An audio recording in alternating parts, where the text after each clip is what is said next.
ఆవకాయ ఆంజనేయ కథ మొదలెట్టినాడు చూడారయ్యా శక్తినంతా చూడగట్టి చెట్టు దులిపినాడు అంజయ్య ఎర్ర ఛాయ కోతి అవతార వెంటమాయ కత్తి సేత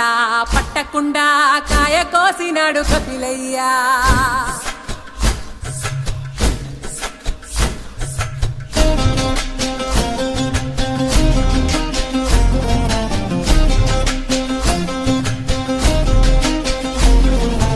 అంజనమ్మ ముందు వంజుల్ పుంజుల్ సీడి మామిడి ముక్కలు కుప్పల్ తెప్పల్